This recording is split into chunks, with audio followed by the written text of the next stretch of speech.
tiles, sublimation of ceramic tiles. But this one here, this nice one here, is just set for sublimation on fabric, so flat only. And I think Lisa has recommended to you. Yes. Oh, sorry. So what does that one do? That one go on ceramic? This one. Is it This one we do some ceramics. Did you not know you could do that? You can get ceramic lamps Cool. through Carter NZ and make tiles. Cool. Yeah, not know you could do that. Yeah, cool. Sorry. No, that's okay. So I think for this course, Lisa is going to recommend that you only use like a glue stick, which is really flat and won't show up in your with the pressure of the heat press. In the past, we have used some double-sided sticking tape, but I mean, we bought the same product as last time, and now it shows through. So whether they change the way they make it or whatever, it's not working very well. So, okay, so avoid the cell shapes. No three-dimensional objects in this heat press. Of course, you'll be using three-dimensional objects to make your actual papers. You know, like you could be using stamps, rollers, all sorts of things. We'll do that in week 3. Yep. To avoid shrinkage, you could heat set your fabric prior to printing and snip around the edges a few centimetres every side. I've never found that a problem, but you could do that if you found it was a problem. So it depends on the coverage of ink, but I've never actually encountered shrinkage before. Something to be aware of. Dust the fabric so that you don't have lots of rotten stuff on it, you know, because it'll come through. It'll act as a resist. If you've got any fluff or threads that are coming onto the surface of here, then when you press it down, you're going to get the outline of whatever it was on the fabric.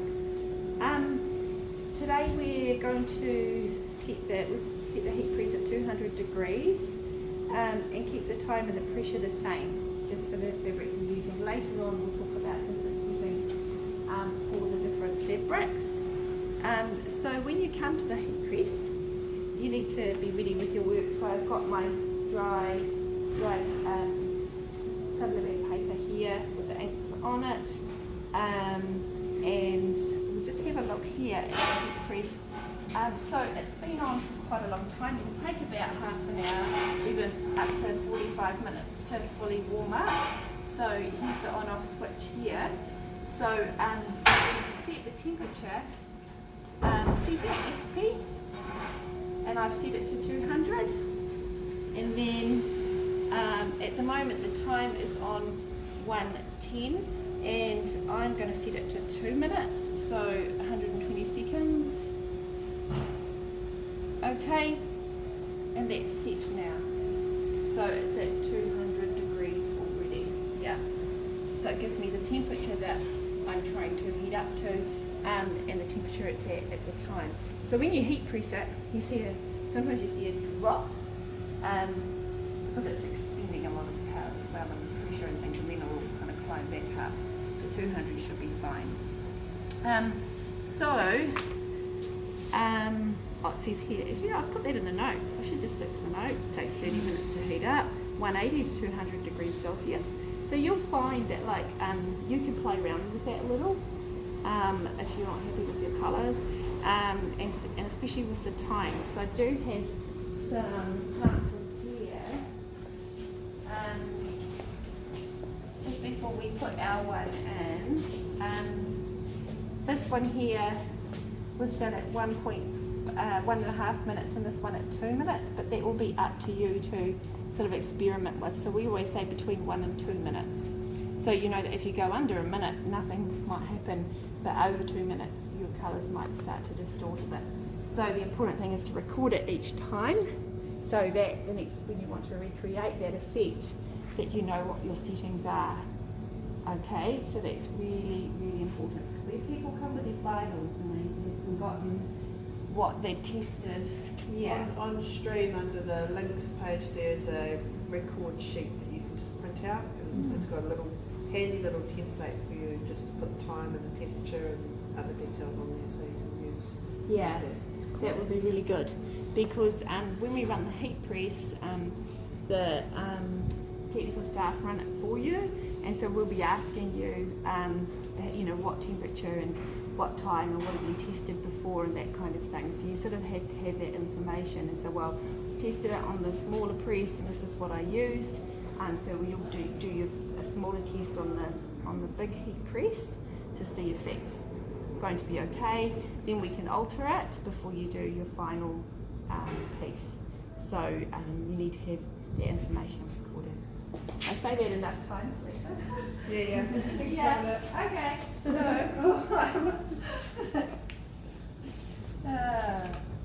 So okay, we've got some Teflon sheets here, and now it's not a good. I don't know why I put a sandwich there, so to remember, so that I never forget that I had to sandwich my fabric and my inks between the Teflon. But no sandwiches are allowed in this area.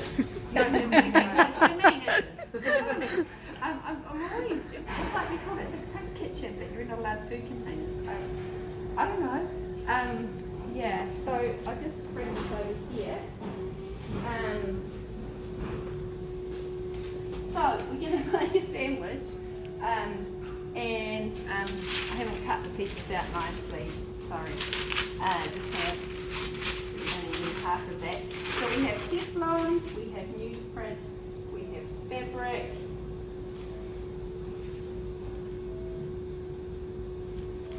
Just going to make a little composition of those today, because yours will be beautiful.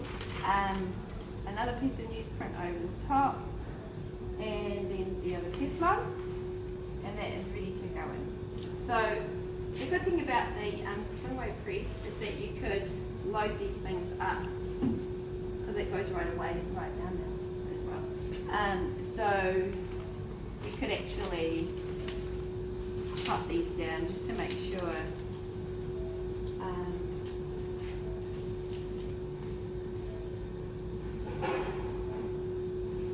And then we'll pop this on the top.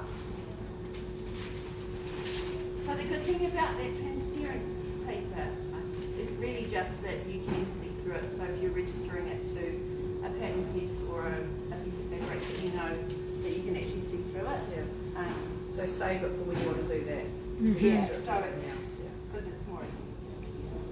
Okay, so we're ready to go, and we know we've already checked the setting, and it's on for 2 minutes. And I think the instructions I have here should be copied out over here as well. I think that's where I got them from. Okay, cool. So, now we wait. And it's just this heat press at the end that these guys are using? For this process, yeah, it's a clean heat press. The clean one. The So clean this one. one's It's got- only for fabric, so yeah, and for flat processes like paper. So this one is For it's for more experimental things gotcha. like the tiles okay. and things we do in here. The one that's in the cupboard is has got extraction for other processes that are a bit more hazardous, that you need the fumes to be sucked away. So it's good to not to use that. Yeah, it's only a couple of minutes. You'll find when you get going that you never really. Is this do the it. one that plays a little tune when it's ready? Remember. One of them Oh, goes. no, So, this one It's like, here. Don't walk away. You must wait at the heat press. Because there's nothing worse if we hear the music from the office and you're like, where is that person? So if we're inking up leaves, then we will use this one instead. Oh, but you would press that onto your paper. Ah. Yeah, And then, so okay. that sort of saying before, so the 3D, you will but be you using. can use leaves as a resist as Uh-huh. well. Oh, So- and the heat press? Yeah. As long as it's flat. Yeah. As long as it's, you can use fabric, paper, flat leaves. If you went to a stick, then Then. they're Mhm. using Yeah. that. Okay. Anything that's 2D, you can use in the. Yeah. The other that one. one. Okay. Thank you. Yeah.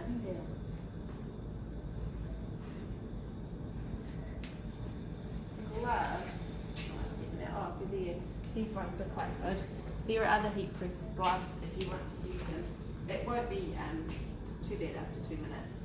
It's just really actually for the tiles we use the gloss. So you can see a little bit of the ink it's come off to the paper. So that's why you make a sandwich, so that you don't get it on the Teflon and onto other bits of your fabric. So let's have a look.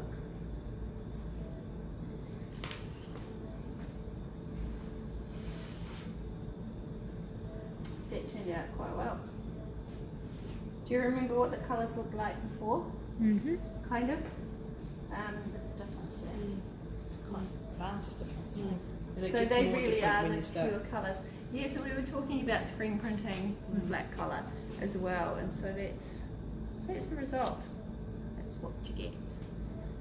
Yeah, I haven't taken any photos. I know. You can take some photos in a minute. I just remembered. So, yeah, that's all really from me, except for if you are the last person to be working with the heat presses and it's 3 o'clock in the afternoon and there's no one else around, feel free to switch it off again. Please do Yes. switch it off. Yeah. Because otherwise, in the morning, when the because it's on a timer, it'll turn off at 6 o'clock. But in the morning, it'll come on again because if you've left it on. Okay, so I'm going to leave this one on for you to play with. That's all I have.